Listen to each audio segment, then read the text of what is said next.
والعاقبة للمتقين والصلاة والسلام على سيد الأنبياء والمرسلين وعلى آله وصحبه أجمعين.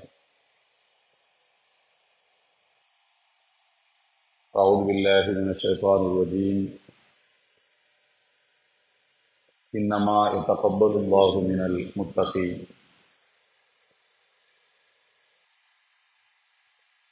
وقال رسول الله صلى الله عليه وسلم: أحب الأعمال إلى الله أدومها وإن قل. صدق الله العلي العظيم وصدق رسوله النبي الكريم. கண்ணியம் நிறைந்த பெரியோர்களே,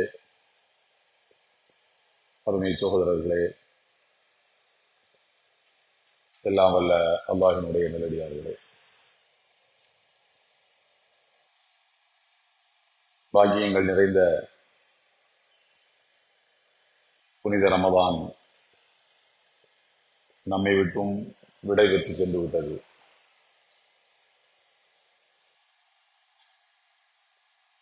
அந்த ரமதான் நம்மிடத்திலே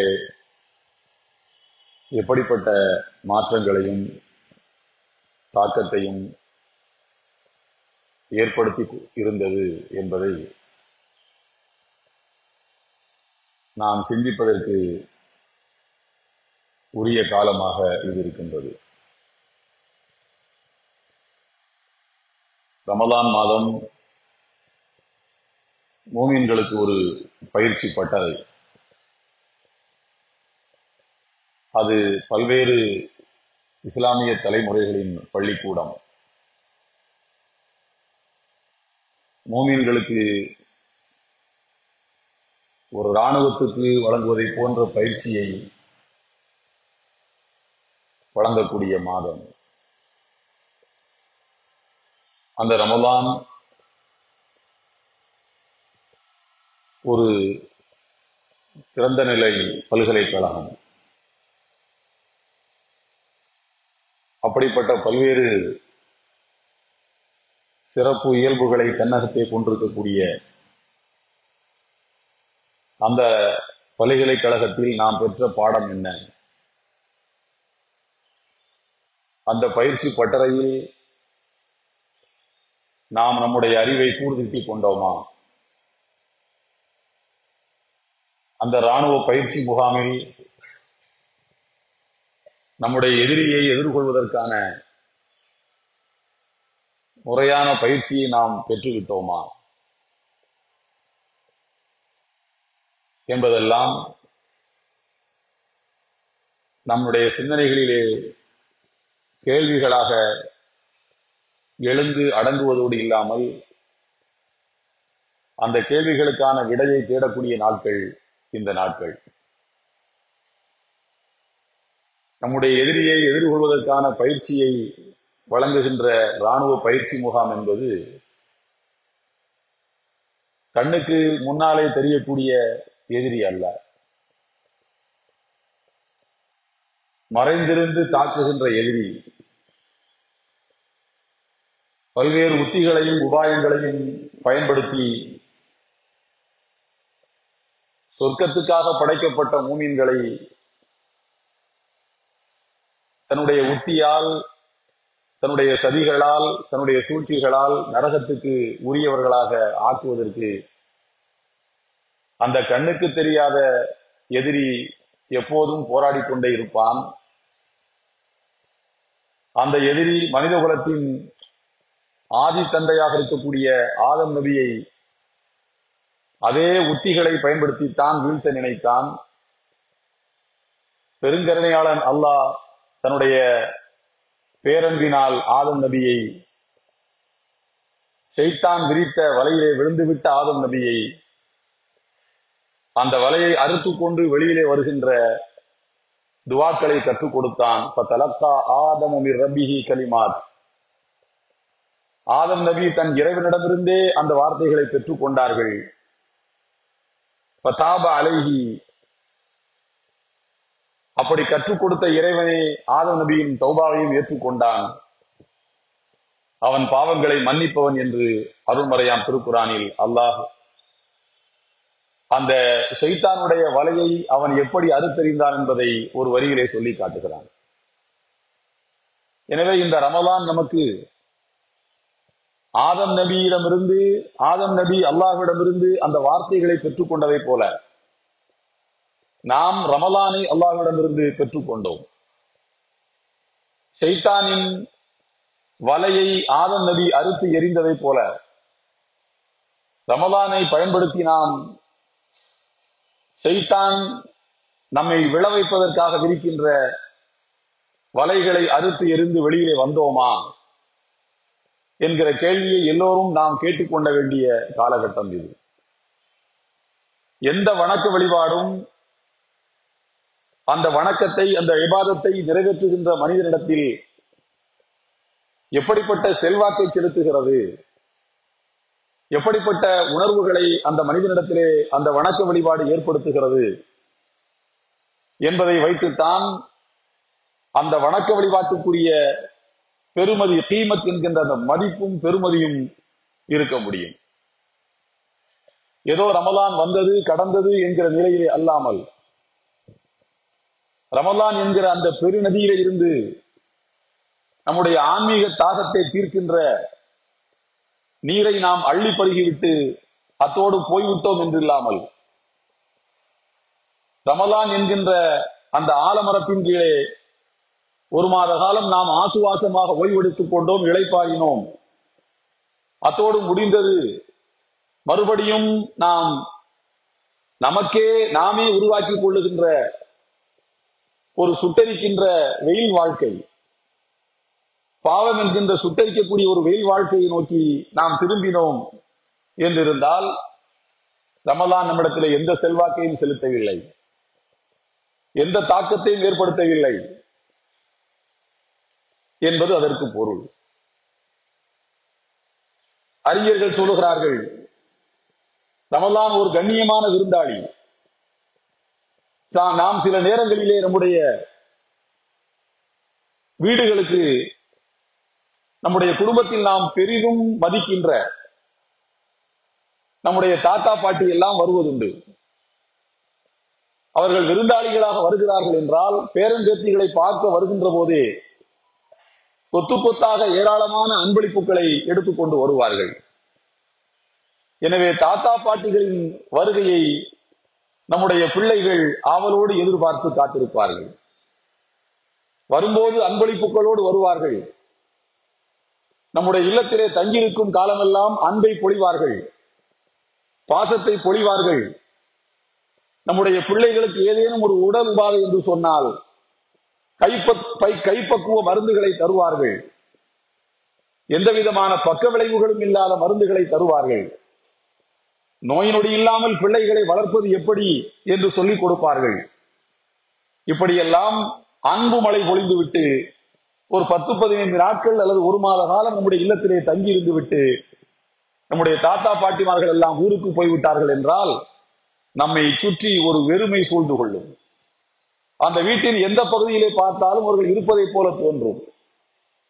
அல்லது அவர்கள் இருந்துவிட்ட அந்த நாட்கள் நம்முடைய நினைவலைகளிலே இருந்து அடங்குவதற்கு நாட்கள் பிடிக்கும். அதே போலத்தான் புனித ரமலான் அதிகாலையிலே நம்மை 3:30 மணிக்கெல்லாம் எழுப்பிவிட்டது. உண்ண இயலாத நேரத்தில் நமக்கு உணவை தந்தது. உண்ண வேண்டிய நேரத்தில் பசித்திருக்கக்கூடிய அந்த பொறுமையை நமக்கு சொல்லிக் கொடுத்தது.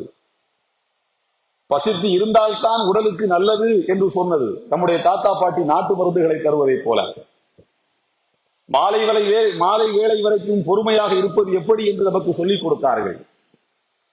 இரவு நேரங்களிலே வணக்க வழிபாடுகளிலே ஈடுபடுவது எப்படி என்று, இடுப்பு நோக நோக தொழுவது எப்படி என்றெல்லாம் ரமலான் நமக்கு சொல்லிக் கொடுத்தது. திடீரென்று ஒரு நாள் நான் போய் வருகிறேன் என்று ரமலான் நம்மை விட்டும் போய்விட்டது என்று சொன்னால் அது விட்டு சென்ற செல்வாக்கு, அது நம்மிடத்தில் ஏற்படுத்திய தாக்கம், பள்ளிக்கு நாம் வருகின்றோம் என்று சொன்னால் மாலை நேரங்களிலே நோன்பு திறந்த பிறகு எவ்வளவு கூட்டம் இந்த இடத்திலே அலைமோதும். அங்கே ஆங்கே நமக்கு தெரிந்த முகங்கள் எல்லாம் வந்து இருக்கும். இந்த இடங்களை பார்க்கின்ற போது ரமலானின் காட்சிகள் நம்முடைய கண்களுக்கு முன்னே வந்து தோன்றுகிறது. ஆனால் இவை எத்தனை நாளைக்கு, இந்த காட்சிகள் எத்தனை நாளைக்கு நம்முடைய மனக்கண்ணுக்குள்ளே இருக்கும்? நம்முடைய மனங்களில் ரமலான் இருந்த இடத்தை வந்து பிடித்துக் கொள்வதற்கு ஆயிரம் போட்டிகள் இருக்கின்றன. இந்த உலகத்திலே பல்வேறு காட்சிகள் காத்திருக்கின்றன. நம்முடைய இதயங்களில் ரமலானை தூக்கி வெளியிலே போட்டுவிட்டு வேறு காட்சிகள் வந்து உட்காருவதற்கு இங்கே பல்லாயிரக்கணக்கான காட்சிகள் இருக்கின்றன உலகத்தில். ஆனால் ரமலான் இருந்த இடத்தை நிரப்புவதற்கு போட்டி போடுகின்ற அந்த காட்சிகள் ரமலான் நமக்கு தந்த ஆசுவாசத்தை தருமா? ரமலான் நமக்கு தந்த அந்த பெருமையை தருமா? ரமலான் நமக்கு தந்த அந்த ஆன்மீக இன்பத்தை அந்த காட்சிகள் நமக்கு தருமா என்ற கேள்விகளுக்கு ஒவ்வொருவரின் இதயத்துக்குள்ளும் ஒவ்வொரு விதமான பதில்கள் இருக்கலாம். பேரறிஞர் அல்லாமா இப்னுல் கய்யிம் ரஹ்மத்துல்லாஹி சொல்லுவார்கள், ஒரு அமல் இதயம். அமல்கள் என்பவை கைகால்கள் உறுப்புகள் செய்பவை அமல்கள். இதயம் இன்னொரு புறத்திலே இருக்கிறது. பைனல் அமலி வல் கல்வி மசாஃபத்துன் பஈதா. அமல்களுக்கும் இதயத்துக்கும் இடையிலே எக்கச்சக்கமான தூரம் இருக்கிறது. அமல் ஒன்று இருக்கிறது என்றால் அமல்களுக்கும் உறுப்புகளுக்கும் இடையிலே தூரம் இல்லை. ஏனென்றால் அமல்களை, செயல்களை, தொழுகையை இவற்றையெல்லாம் செய்ய போவது நம்முடைய கைகால்கள் தான் செய்கின்றன. ஆனால் அமல்களுக்கும் இதயத்துக்கும் இடையிலே வெகு தூரம் இருக்கிறது. அந்த தூரத்தை ஒரு மனிதன் கடந்து வருகின்றான் என்றால் வருகின்ற வழிகளிலெல்லாம் கொள்ளைக்காரர்கள் காத்திருக்கின்றார்கள். அந்த கொள்ளைக்காரர்கள் இந்த அமல்கள் இதயத்தை போய் சென்றடைந்து விடாமல் அந்த தூரத்தை எளிதாக கடந்துவிடக் கூடாது என்பதற்காக கொள்ளையடிப்பதற்கு கொள்ளைக்காரர்கள் காத்திருக்கிறார்கள். அவைதான் இந்த உலகத்தினுடைய ஆசாபாசங்கள், போட்டி பொறாமைகள். அந்த தூரத்தை பத்திரமாக கொள்ளையர்களிடமிருந்து நம்முடைய அமல்களை காப்பாற்றி இதயத்திலே கொண்டு போய் சேர்த்து விட்டோம் என்று சொன்னால் அதுதான் ஒரு மனிதன் அடைகின்ற உன்னதமான இலக்கு. ஒரு மனிதன் தன்னுடைய வாழ்க்கை பயணத்தில் அடைகின்ற உன்னதமான இலக்கு அதுதான் என்று பேரறிஞர் இப்னுல் கய்யிம் ரஹ்மத்துல்லாஹி அவர்கள் சொல்லி காட்டுகின்றார்கள். எனவே இந்த ரமலான் நமக்கு அப்படிப்பட்ட இன்பங்களை எல்லாம் தந்தனவா என்று நாம் சிந்திக்க வேண்டிய நாட்களாக இவை இருக்கின்றன. ரமலானுக்கு பிறகு நாம் சிந்திக்க வேண்டிய முதல் அம்சம் என்னவென்றால், அல்லாஹ் அருள்மறையாம் திருக்குர்ஆனிலே சொல்கிறான், இன்னமா யத்தகப்பலுல்லாஹு மினல் முத்தகீன். எந்த நன்மையான காரியமும் சரி, அதை அல்லாஹ் யாரிடமிருந்து ஒப்புக்கொள்கிறான், யாரிடமிருந்து அந்த அமல் வந்தால் அதை அல்லாஹ் ஏற்றுக்கொள்கிறான் என்று கேட்டால், இறையச்சம் உள்ளவர்களிடமிருந்து அந்த அமல் வந்தால் மட்டுமே அல்லாஹ் அதை ஏற்றுக்கொள்வான். இறை அச்சம் இல்லாத இதயத்திடமிருந்து எவ்வளவு மலை குவியல் போன்ற நன்மைகள் வந்தாலும் அல்லாஹ் அதை பொருட்படுத்த போவதில்லை. இறை அச்சம் என்பது, தக்வா என்பது மிக முக்கியமானது. அந்த இறையச்சம் இல்லாத இதயத்திலே இருந்து எவ்வளவு பெரிய அமல்கள் வந்தாலும், அது எவ்வளவு உன்னதமான தொழுகையாக இருந்தாலும், நீண்ட நெடிய நேர தொழுகையாக இருந்தாலும், ஒரு முழு குர்ஆனையும் 2 ரக்காத்திலே ஓதி முடிக்கக்கூடிய அளவுக்கான தொழுகையாக இருந்தாலும், அல்லது கோடிக்கணக்கான தர்மங்களாக இருந்தாலும், இறையச்சமற்ற இதயத்திலே இருந்து வருகின்ற அமல்களை அல்லாஹு தஆலா ஒப்புக்கொள்வதில்லை. அதையே பாசிட்டிவான வார்த்தை கொண்டு அல்லாஹ் சொல்கிறான், இறையச்சம் உள்ளவர்களிடமிருந்துதான் அல்லாஹ் ஒப்புக்கொள்வான் என்று. எனவே நம்முடைய அமல்கள் ஒப்புக்கொள்ளப்பட்டனவா ரமலானின் அமல்கள் என்பதை நாம் எண்ணி பார்க்க வேண்டும். சலஃபு சாலிஹீன்கள், நபித்தோழர்கள், அதற்கு அடுத்த தலைமுறையை சார்ந்தவர்கள், இஸ்லாத்தினுடைய மூத்த முன்னோடிகள் 6 மாத காலம் ரமலானை வரவேற்பார்களாம். ரபியுல் அவ்வல் வந்து விட்டாலே ரமலான் வரப்போகிறது, ரமலான் வரப்போகிறது, ரமலான் வரப்போகிறது என்று 6 மாதங்களுக்கு முன்னர் இருந்து ரமலானை வரவேற்க ஆரம்பித்து விடுவார்கள். மீதம் இருக்கக்கூடிய 6 மாதத்தில், ரமலான் உட்பட ரமலானை சேர்த்து மீதம் இருக்கக்கூடிய 6 மாதத்தில் இந்த அமல் ஒப்புக்கொள்ளப்பட வேண்டும், இந்த அமல் ஒப்புக்கொள்ளப்பட வேண்டும் என்று அல்லாஹ்விடத்திலே அவர்கள் துஆ செய்வதற்கு மீதமுள்ள 6 மாதங்களை பயன்படுத்திக் கொள்வார்கள். எனவே ரமலான் எவ்வளவு முக்கியமோ, அதிலே அமல்கள் எவ்வளவு முக்கியமோ, அதைவிட முக்கியமானது அந்த அமல்கள் ஒப்புக்கொள்ளப்பட வேண்டும் என்பது. மறுமை நாளில் சிலருடைய அமல்களை அல்லாஹ் தஆலா அழுக்கு துணியை கசக்கி வீசுவதை போல வீசி விடுவாங்க. இது பயன்பாட்டுக்கு உகந்தது அல்ல.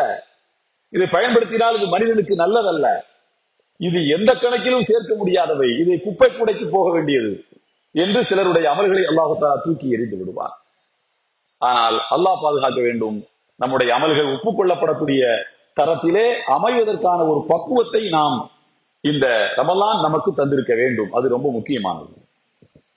அமல்கள் ஒப்புக்கொள்ளப்படுவதுதான் நம்முடைய நன்மை தட்டை மறுமை நாளில் கணக்க வைக்கக்கூடியது. இது முதலாவது நாம் சிந்திக்க வேண்டிய விஷயம். இரண்டாவது, ரமலான் நமக்கு எப்படிப்பட்ட பொறுப்பை வழங்கி இருக்கின்றது? ரமலான் நமக்கு தந்திருக்கக்கூடிய பொறுப்பை நாம் நிறைவாக பயன்படுத்தினோமா என்று சிந்திக்க வேண்டும். ஒரு கை குழந்தை இருக்கிறது, பிறந்து 10-15 நாட்கள் ஆன குழந்தை. அது எந்த நேரமும் தாயை விட்டு பிரிய போவதில்லை.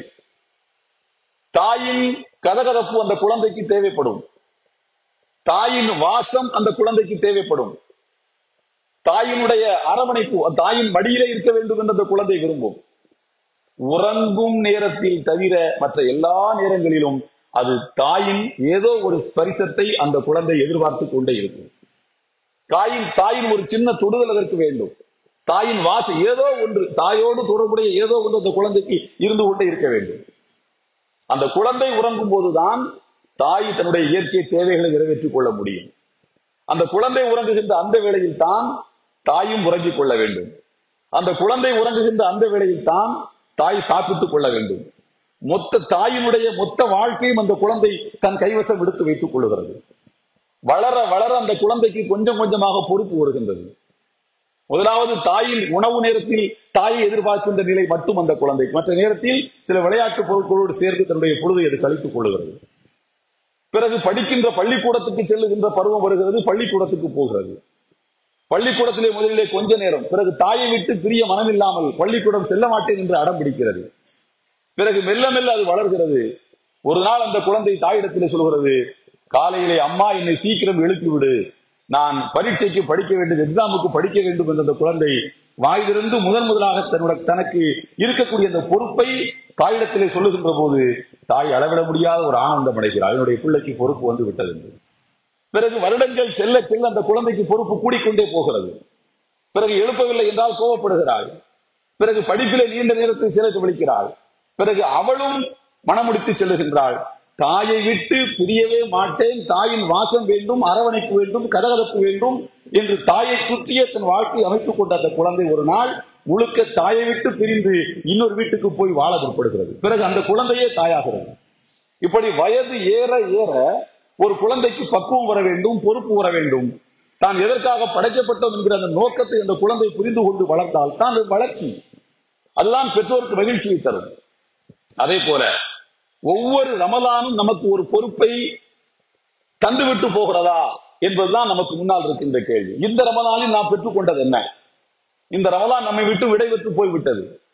இந்த ரமலானுக்கு பிறகு நான் இனிமேல் தஹஜ்ஜத் தொழுகையை தவற விடவே மாட்டேன். ஏதோ ஒரு அமல் நமக்கு அந்த ரமலான் விட்டு போகிறது. இந்த ரமலானுக்கு பிறகு நான் தாடி வைக்கின்றேன். அது கொஞ்சமோ பெருசோ, கைப்பிடியோ, இந்த கைப்பிடியோ, இந்த கைப்பிடியோ, இந்த கைப்பிடியோ, விரல் பிடியோ, ஏதோ ஒன்று. கைப்பிடி என்பதற்கு இப்போது ஆயிரம் விளக்கங்களை சொல்கிறார்கள். இதுவும் கைதான், இதுவும் கைப்பிடிதான் என்று. ஏதோ ஒன்று கைப்பிடியோ கால்பிடியோ, பார்ப்பதற்கு தாடி என்று தெரிந்தால் போதும், அது தாடி என்று இஸ்லாம் ஏற்றுக்கொள்கிறது, அல்லாஹ் ஏற்றுக்கொள்கிறான், அவ்வளவுதான். நான் தாடி என்று அதை பற்றி நகைச்சுவையாக சொல்லிவிட்டதற்காக அதோடு நாம் நின்று விட ஏதோ ஒரு சுன்னத். ரமலான் நமக்கு என்ன விட்டு இந்த ரமலானில் நமக்கு வந்த பொறுப்பு என்ன? பள்ளிக்கூடத்து குழந்தை சொல்கிறதே, தாய் காலையில் என்னை எழுப்பிவிடு, அம்மா எக்ஸாமுக்கு படிக்க வேண்டும் என்று. அந்த குழந்தைக்கு பொறுப்பு வந்ததை நினைத்து அந்த தாய் அடைகின்ற மகிழ்ச்சிக்கு அளவே இருக்காது. வெளியிலே கணவர் சென்று விட்டு திரும்பி வருகிறார். உறங்கும் போது கணவரிடத்திலே அந்த அம்மா, அந்த அவருடைய மனைவி சொல்கிறது, உங்க பிள்ளை இன்னைக்கு என்ன சொல்லுச்சுன்னு கேட்டீங்களா என்று. என்ன சொல்லுச்சு? காலையிலே சீக்கிரம் எழுப்ப வேண்டுமா, எக்ஸாம் வருதான், படிக்க வேண்டுமா, இந்த பிள்ளைக்கு பொறுப்பை பார்த்தீங்களா என்ற தாய் அந்த பிள்ளையினுடைய வளர்ச்சியில் அந்த பொறுப்புணர்ச்சியை அந்த பிள்ளை புரிந்து கொண்டதில் அவளுக்கு அளவிட முடியாத ஒரு ஆனந்தம் இருக்கிறது. அதே போல ரப்புல் ஆலமீன் அல்லாஹ் தாயை விட கோடி மடங்கு அன்புள்ளவன் அல்லவா? இந்த ரமலான் விடை பெற்று போவதற்கு பிறகு அந்த ரமலானில் இருந்து ஒரு சின்ன பாடத்தை, நான் இஷா தொழுகைக்கு பிறகு நான் வித்ருவாஜி மட்டும்தான் தொழுவேன், இனிமே நான் அது சுண்ணத்தையும் சேர்த்து தொழுது விடுவேன். இல்லை நான் ஒரு 2 ரக்காத்து நஃபிலும் சேர்த்து தொழுது கொள்வேன். இந்த ரமலானில் 2 ரக்காத்து மட்டும் நஃபில் எனக்கு எக்ஸ்ட்ராவாக கிடைக்கிறது. இது அடுத்த ரமலான் வரைக்கும் அப்படியே பொத்தி பாதுகாத்துக் கொள்வேன். அடுத்த ரமலானிலே வேறொரு சுண்ணத்தை எடுக்கின்றேன். அடுத்த ரமலானில் இன்னொரு சுண்ணத்தை எடுக்கின்றேன். வாழ்க்கையில் நமக்கு 15 வயதுக்கு பிறகு வரக்கூடிய ஒவ்வொரு ரமலான் 75 வருடம் ஆளுகிறது என்று சொன்னால் 60 சுண்ணத்துக்கள் நம்முடைய வாழ்க்கையில் அல்லாஹ்வை சந்திக்கிற போது நாம் சேகரித்து வைக்கணும். இது லேசான விஷயமே கிடையாது. சிறுக சிறுக சேமித்து சேமித்து நம்முடைய வாழ்வில் நமக்கு அடுத்திருப்பவனை விட, நமக்கு பக்கத்து வீட்டுக்காரனை விட, அல்லது நம்மோடு பழகுகிற ஒரு நண்பனை விட ஒரு 60 சுன்னத் நமக்கு எக்ஸ்ட்ராவாக நம்முடைய வாழ்க்கையில் நாம் செயல்படுத்துவோம் என்று சொன்னால் இதையெல்லாம் தூக்கி நம்முடைய ரப்புல் ஆலமீன் அல்லாஹ் மறுமை நாளில் மஹ்ஷர் மீதானத்தில் தராசு தட்டிலே தூக்கி வைக்கின்ற போது எவ்வளவு பெரிய மகிழ்ச்சி நமக்கு ஏற்படும். எவ்வளவு பெரிய மகிழ்ச்சி. அந்த காட்சியை ஒரு முறை நீங்கள் கற்பனை செய்து பாருங்கள். அல்லாஹ் எவ்வளவு பெரிய ஒரு மகிழ்ச்சி அடைவான். என்னுடைய அடியான் ஒரு சுன்னத்தை ஒரு ரமலானிலே எடுத்துக்கொண்டான் என்பது அது லேசான விஷயம் அல்ல. எந்த அமலும் எந்த நற்செயலும் நம்மிடத்தில் இது எப்படிப்பட்ட செல்வாக்கை செலுத்துகிறது என்பதுதான் முக்கியமானது. ரமலான் ஒரு பொட்டானிக்கல் கார்டன். அங்கே போனோம், பார்த்தோம், மகிழ்ச்சி அடைந்தோம், திரும்பினோம் என்று வந்துவிட்டால் அதற்கு நமக்கு எந்த சம்பந்தம் இல்லை. டூர் போற மாதிரி தான். ரமலான் என்பது ஒரு டூர். அப்படி போனோம், அப்படி வந்தோம், நோன்பு வைத்தோம், விதவிதமான உணவுகளை சாப்பிட்டோம். அல்லாஹ் பாதுகாக்க வேண்டும். இன்றைக்கு ரமலான் எப்படி போய்விட்டது என்று சொன்னால் ஃபுட் ஃபெஸ்டிவல், உணவு கொண்டாட்டத்தின் நாட்களாக போய்விட்டன. ரமலானுடைய நோக்கம் அதற்கு நேர் மாறானது. நான் எந்த தனிப்பட்ட நபரையும் சொல்வதற்கு இல்லை. அது ஒரு கலாச்சாரமாகவே மாறி வருகின்றது. ஃபுட் ஃபெஸ்டிவலாக ரமலான் மாறி வருகிறது. ரமலானுடைய எதிர் திசையில் நாம் இருக்கின்றோம். ரமலானுக்கு நேர் எதிர் திசையில் இருக்கிறோம். ரமலான் தெற்கென்றால் நாம் வடக்கு, ரமலான் கிழக்கென்றால் நாம் மேற்கு. நேர் எதிர் திசையில் இருக்கிறோம் என்று சொன்னால் பிறகு மெல்ல மெல்ல நெருங்கி வந்தல்லவா அந்த ரமலானுக்குள்ளே நாம் நுழைய வேண்டும். எப்படிப்பட்ட ஒரு தூரம் என்று எண்ணி பாருங்கள். அது ரமலான் நமக்கு தர வேண்டிய பாடம் நம்முடைய உடலுக்குள் கூட செல்லவில்லை. பிறகு எப்படி அது மனதுக்குள்ளே செல்வதற்கு எத்தனை நாட்கள் பிடிக்கும்? நான் குறை சொல்வதற்காக செல்லவில்லை. அதே போல இன்னொன்று, நம்முடைய இளைஞர்கள், நம்முடைய அல்லாஹ் பாதுகாக்க நம்ம மகளால் அந்த மாதிரியான இந்த எதுவும் வரல நமக்கு தெரிஞ்சு. நம்முடைய இளைஞர்கள் 27வது நாள் அன்றைக்கு சென்னை சிட்டியில பண்ற அட்ராசிட்டி கொஞ்சம் நஞ்சம் கிடையாது. பைக் எடுத்துக்கிட்டு வீலிங் பண்றது அட்டகாசம். ஒரு தினசரி பத்திரிகையில வேலை பார்க்கக்கூடிய ஒரு புகைப்பட போட்டோ ஜேர்னலிஸ்ட், போட்டோகிராஃபர் 27வது நாள் அந்த 27வது நாள் அன்றைக்கு என்று நினைக்கிறேன், அல்லது 25ஆக இருக்கலாம், ஜெமினி பிரிட்ஜில் போயிட்டு வீலிங் பண்ணியிருக்காரு. அப்படி விழுந்து உடனே ஸ்பாட் அவுட். நள்ளிரவு நேரத்தில் கொஞ்சம் ஆசுவாசமாகட்டும், பிறகு மதியம் 2 மணிக்கு பேசிக் கொள்ளலாம், கொஞ்சமாவது ஆசுவாசம் அடைந்திருப்பார் என்று மதியம் ஒரு 2-2:30 மணிக்கு போன் பண்ணா அவரால் பேசவே முடியல. குலுங்கி குலுங்கி குலுங்கி அழுது கொண்டே இருந்தார் 3 நிமிஷம். எப்படி ஆறுதல் சொல்றதுன்னு தெரியல. நம்முடைய சமுதாயத்தின் இளைஞரின் நிலையை பார்த்தீர்களா?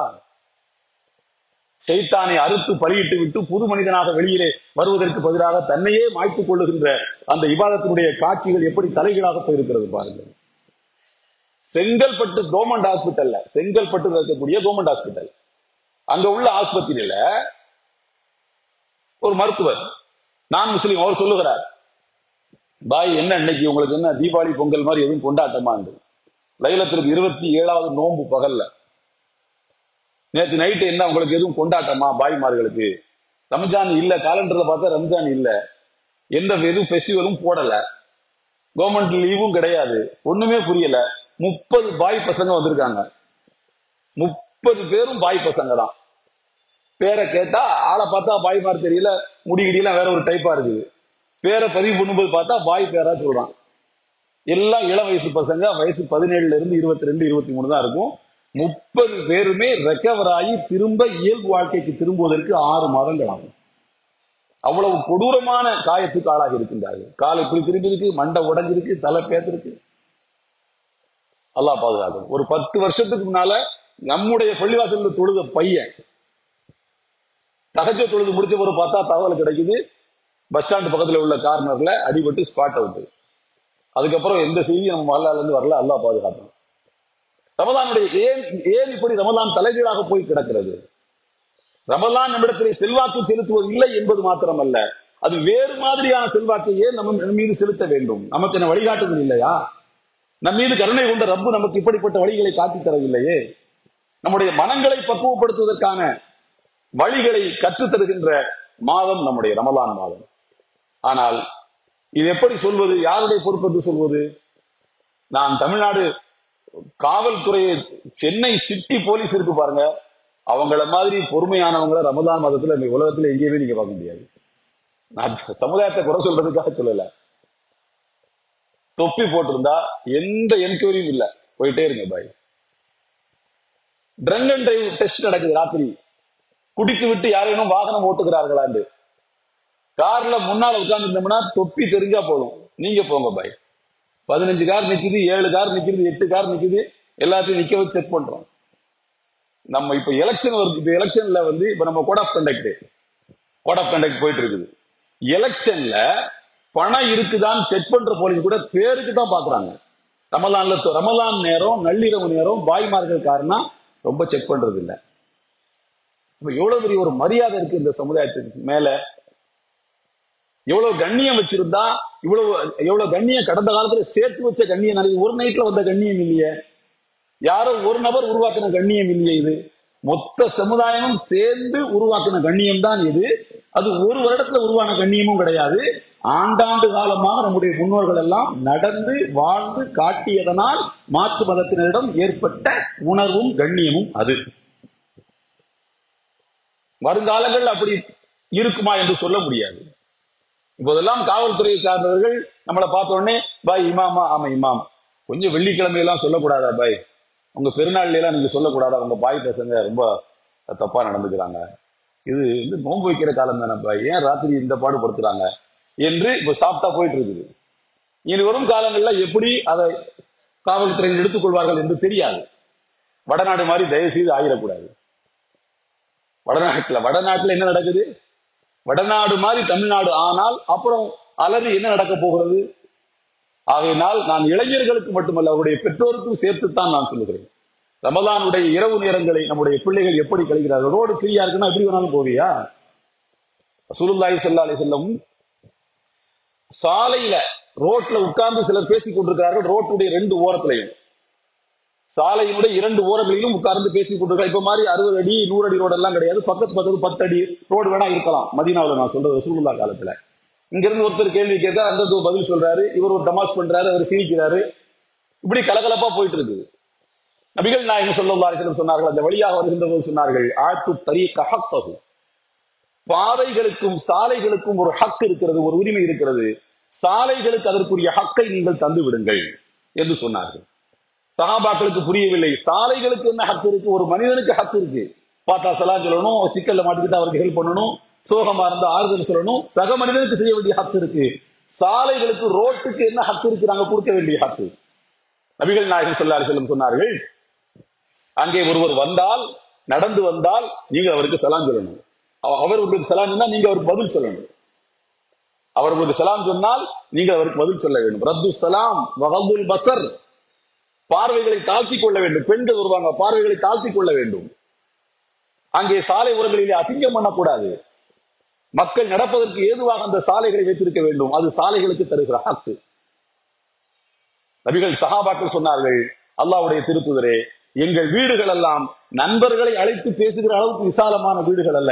என்ன வீடு அது? 10க்கு 10, 15க்கு 15 நண்பர்களை அழைத்து உட்கார வைத்து பேசுகிற அளவுக்கு எங்கள் வீடுகள் விசாலமானது அல்ல. நாங்கள் இந்த சாலைகளில் உட்கார்ந்துதான் பேச வேண்டியது இருக்கிறது. எங்களுக்கு வேறு இடம் இல்லை நண்பர்களோடு பேசுவதற்கு. நபிகள் நாயகம் ஸல்லல்லாஹு அலைஹி வஸல்லம் சொன்னார்கள், சாலைகளுக்கு தர வேண்டிய ஹக்குகளை தந்தால் இங்கே அமருங்கள், இல்லை என்றால் எழுந்து போய்விடுங்கள். சாலையில உட்கார்ந்து பேசுறதே அப்படி நபிகள் நாயகம் ஸல்லல்லாஹு அலைஹி வஸல்லம் கண்டித்தார்கள் என்று சொன்னால், சாலைகள் ஓப்பனா இருக்குது, திறந்து விட்டான், பேரிகார்டு கிடையாதுங்கிறதுக்காக எப்படி வேண்டுமானாலும் பைக்குகளை ஓட்டி வாழ்க்கையை அழித்துக் கொள்ளலாம் என்று இளைஞர்களை தயவு செய்து நினைக்காதீர்கள். 1000 கற்பனையோடு உங்கள் பெற்றோர் உங்களை வளர்த்துக் கொண்டிருக்கிறார்கள். என் பிள்ளை வளர்ந்து ஆளாய் என்னை காப்பாற்றுவான், முதுமையில் எனக்கு உதவி செய்வான், அவனுக்கு அந்த பிசினஸ் வச்சு கொடுப்பான், வெளிநாட்டுக்கு போவான், அந்த வேலை பார்ப்பான் என்று ஆயிரக்கணக்கான கற்பனைகளோடு பிள்ளைகளை வளர்த்து ஆளாக்குகின்ற பெற்றோரின் எண்ணத்தில் ஒரே நாளில் தீய வைத்து பொசுக்குகின்ற ஆபத்தான விளையாட்டுகள் இளைஞர்களை உங்களுக்கு தேவையில்லை. நீங்கள் விளையாடுங்கள், ஆனால் உங்கள் வாழ்க்கையோடு நீங்கள் விளையாட வேண்டாம். வாழ்க்கையிலே முன்னேறுவதற்கு ஆயிரம் வழிகள் இருக்கின்றன. அப்படிப்பட்ட வழிகளை பெற்றோரும் பிள்ளைகளுக்கு சொல்லிக் கொடுக்க வேண்டும் என்பது இந்த ரமலான், குறிப்பாக சென்னை மக்களுக்கு, சென்னை இளைஞர்களுக்கு இந்த ரமலான் கற்றுத்தரக்கூடிய பாடமாக இருக்கிறது. ஹஜ்ரத் அஹ்மத் பின் ஹம்பல் ரஹ்மத்துல்லாஹி அவர்கள் சொல்வார்கள், துஆவுல அல்லாஹும்ம அஇஸ்ஸனி பிதாஅத்திக், யா அல்லாஹ் உனக்கு கட்டுப்பட்டு வாழ்வதால் ஒரு கண்ணியம் இருக்கிறது அல்லவா, அந்த கண்ணியத்தை எனக்கு தா. வேற எந்த கண்ணியமும் எனக்கு தேவையில்லை. உனக்கு கட்டுப்பட்டு வாழ்வதனால் ஒரு கண்ணியம் இருக்கும், அந்த கண்ணியத்தை எனக்கு நீ தருவாயாக என்று அஹ்மத் பின் ஹம்பல் ரஹ்மத்துல்லாஹி அவர்கள் தன்னுடைய துஆவிலே கேட்பார்கள் என்று அவருடைய வாழ்க்கை குறிப்பிலே நாம் பார்க்கின்றோம். எனவே நம்முடைய ரமலான் நம்மிடத்திலே எப்படிப்பட்ட செல்வாக்கை செலுத்துகிறது என்பதை வைத்துத்தான் ரமலான் நமக்கு பயன்பட்டிருக்கிறதா இல்லையா என்பதை நாமும் முடிவு செய்வோம். அல்லாஹ்வும் அதை வச்சுதான் முடிவு செய்கின்றான். எல்லாம் வல்ல அல்லாஹ் தஆலா உண்மையை விளங்கி நன்மையை செய்யக்கூடிய மக்களாக நம்மை ஆக்குவானாக. வாஹிரு தாவானா அல்ஹம்துலில்லாஹி ரப்பில் ஆலமீன். அஸ்ஸலாமு அலைக்கும் வரஹ்மத்துல்லாஹி வபரகாத்துஹு.